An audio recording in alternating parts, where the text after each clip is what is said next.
दोस्तों, अगर आप बजाज फाइनेंस यूजर हो या फिर आप उसको यूज करने की सोच रहे हो तो ये इन्फॉर्मेशन आपके लिए बहुत जरूरी है, क्योंकि भारतीय रिजर्व बैंक यानी आरबीआई ने बजाज फाइनेंस के ई-कॉम और इंस्टा ईएमआई कार्ड को बैन कर दिया है। अब आपका कोई भी ईएमआई कार्ड नहीं बनेगा बजाज फाइनेंस से, क्योंकि आरबीआई ने उसको बैन कर दिया है।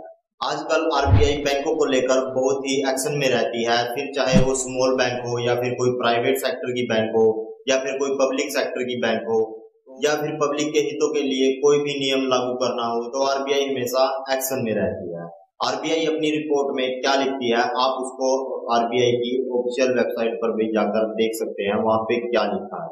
Action against Bajaj finance limited under section 45L1B of the reserve bank of India act 1934।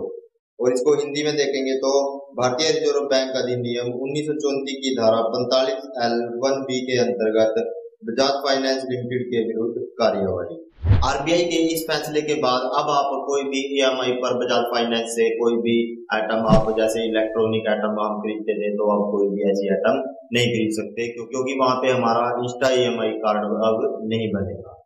RBI ने बजाज फाइनेंस को बैन क्यों किया है? आरबीआई के जो रूल होते हैं, बजाज फाइनेंस उस रूलों को फॉलो नहीं कर रहा था, वो अपनी मर्जी कर रहा था।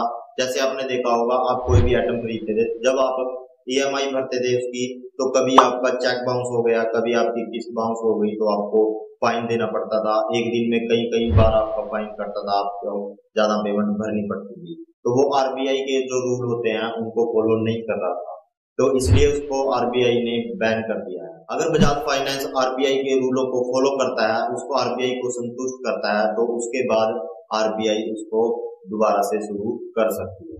आई होप ये इन्फॉर्मेशन आपको अच्छी लगी होगी। अगर ये इन्फॉर्मेशन आपको अच्छी लगी है तो प्लीज इस वीडियो को लाइक कीजिए, सब्सक्राइब कीजिए एंड कमेंट करके अपना फीडबैक जरूर। And thanks for watching this video.